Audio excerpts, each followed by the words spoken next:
অনেক দিন ধরে মেয়ে বলে যাচ্ছে মা শাওয়ারমা বানাও। তো শাওয়ারমা যেহেতু স্কুল থাকে বা আমারও ঘরে কাজ-টাজ থাকে তো সেরকম বানানো হয় না।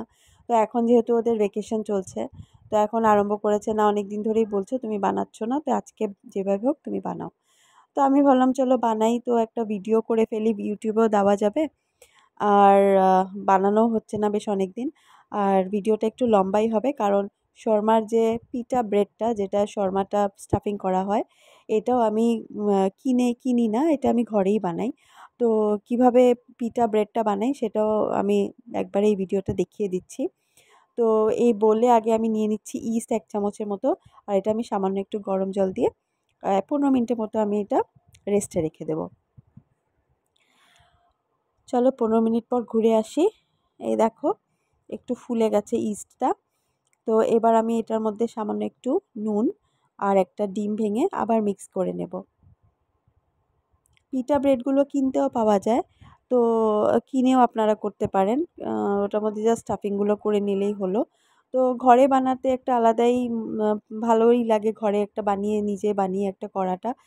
আর এখানে আমি ১.৫ কাপ মতো ময়দা দিয়ে দিলাম।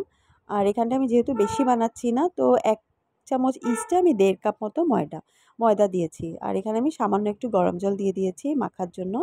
তো আমার এখানে গরম জলটা বেশি দিচ্ছি না কারণ আমার কোয়ান্টিটিটা কম আছে ময়দার। তো আপনারা যদি বেশি বানান তো আপনারা ওইভাবে বুঝেই কিন্তু যখন মাখবেন ময়দাটা তো এটা খেয়াল রাখবেন যাতে গরম জল দিয়ে মাখা হয়। এটা ঠান্ডা জল দিয়ে মাখতে যাবেন না। নাহলে পিঠা পরাঠাটা মানে পরাঠা বলছি সরি ব্রেডটা মানে ভালো হবে না। তো এবার আমি এটা ডোটা মাখা হয়ে গেছে। এবার আমি ১ ঘন্টার জন্য এটা আমি রেস্টে রেখে দেবো।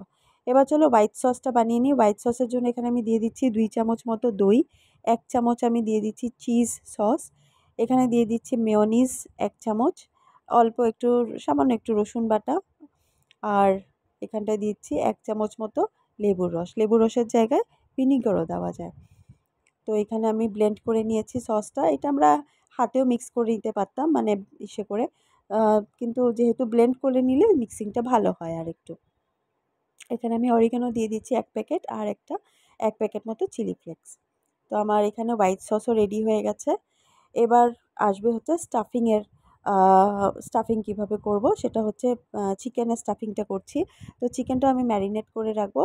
তো চিকেনের ম্যারিনেশনের জন্য লাগছে হচ্ছে আদা রসুনের পেস্ট, এখানে চিকেন মশলা একটু দিয়েছি, দই দিয়েছি ২ চামচ মতো, আর সব রকমের গুঁড়ো মশলা যেরকম হলুদ দিলাম, ধনে গুঁড়ো, একটু শুকনা লঙ্কার গুঁড়ো দেবো আর গোলমরিচের গুঁড়ো দিচ্ছি। তো যারা ঝাল খান ওরা একটু ঝালটা একটু বাড়িয়েও দিতে পারেন। তো এইটা এবার আমি একটু সময়ের জন্য রেস্টে রেখে দেবো চিকেনটা মোটামুটি ১৫ মিনিট বা ২০ মিনিটের জন্য রেস্টে রেখে দেবো। এটা আমার ম্যারিনেশনের জন্য রেডি হয়ে গেছে। তো এবার আমার ময়দার ডোটাও দেখে নিচ্ছি। ময়দা দেখো ফুলে গেছে। আর ডোটা এবার ফুলে গেছে। এবার আমি এটা হাত দিয়ে ভালো মতন আরেকটু মিশিয়ে নেব। এবার ১ চামচ মতো আমি বাটার নিয়ে নিচ্ছি। বাটার দিয়ে এটা আমি আরেকটু ভালো মতো মেখে নেব ডোটাকে। তো আমার এখানে এই বেশি বানাইনি, লেচি আমার ৪টা থেকে ৫টা মতন হয়েছে লেচি। তো এই কটা লেচিটা আমি দেখো কতটা সফট হয়েছে, না মাখলে বা না বানালে বোঝা যায় না কতটা সফট হয়। আমার বেলা দেখলেই বুঝতে পারবে এটা কতটা সফট হয়েছে। আর খুব একটা পাতলা করে মানে বেললে চলবে না, এটা মানে একটু বেশ মোটা করেই থাকতে হবে। আর এটা আমি একটু সময়ের জন্য রেখে দিব, তাহলে রুটিগুলো একটু ফুলবে। এবার চলো ততক্ষণে আমি চিকেনের স্টাফিংটা বানিয়ে নিই। এবার আমি সাদা তেল নিয়ে নিয়েছি এখানে ৪ থেকে ৫ টেবিল চামচ মতো সাদা তেল। আর এখানে চিকেনের ম্যারিনেশনে নিয়ে নিলাম। আর এখানে আমি ভালো মতো একটু ফ্রাই করে নেব। এখানে আমার নুনটা দেওয়া হয়েছিল না, তো লবণটাও দিয়ে নিচ্ছি স্বাদ মতো। আর এখানে আমি একটু সামান্য শুকনো লঙ্কার গুঁড়ো মানে যেটা কাশ্মীরি শুকনো লঙ্কার গুঁড়ো যেটা কালার হয় সেটা একটু দিয়ে দিলাম। আর এখানে লবণটা দিয়ে দিয়েছি স্বাদ মতো। তো একটু সময়ের জন্য, যেহেতু ম্যারিনেশনে ছিল তো সেদ্ধ হতে সময় লাগবে না, তো একটু ঢাকা দিয়ে একটু সময়ের জন্য সেদ্ধ করে নেব। বাকি মশলা তো সব দেওয়াই আছে, তো আর কিছু দিতে হবে না। এই দেখো চিকেনের স্টাফিংটাও প্রায় রেডি হয়ে এসছে। এখানে আর আমার বেশি আর কিছু করতে হবে না।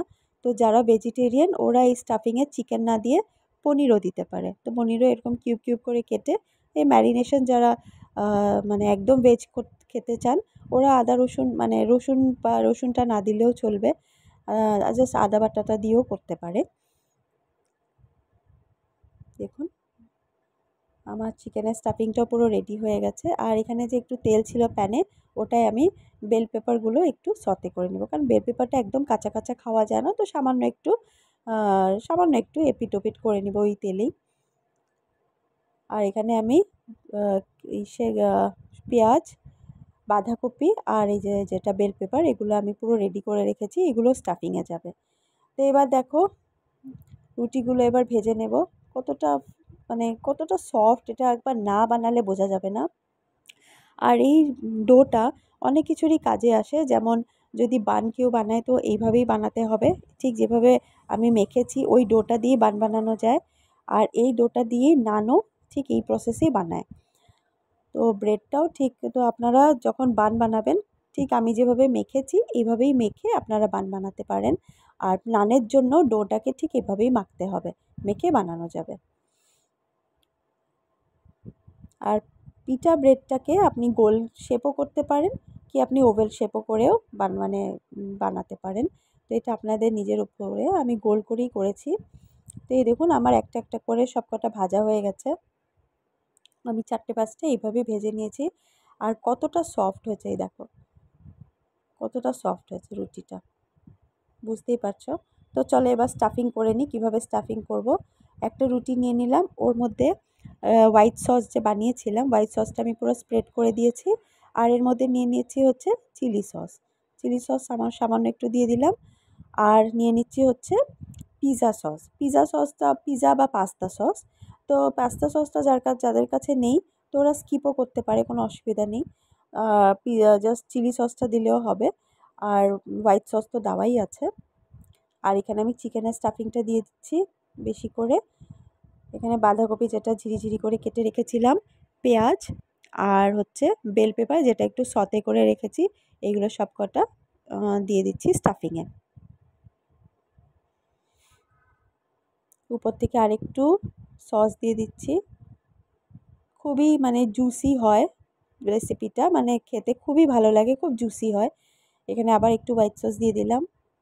আর খুব হেলদি, খুব প্রোটিন আছে যেহেতু, হ্যাঁ ময়দাটা যেহেতু এটা খাওয়াটা ঠিক না, বাট চিকেনের আর বাদবাকি যে ভেজিটেবলস দেওয়া আছে খুবই ভালো, শরীরের জন্য খারাপ না। তো একটা খেলেই মানে পুরো পেটটা ভরে যায়, এটা খুব হেভি একটা ডায়েট।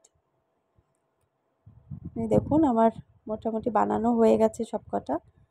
তো আপনারা কিভাবে বানান শর্মা, বা যেভাবে যারা বানাননি কোনো দিন শর্মা, তারা এইভাবে একবার বানিয়ে দেখবেন। আর ভিডিওটা যদি ভালো লাগে নিশ্চয়ই লাইক শেয়ার কমেন্ট করতে ভুলবেন না।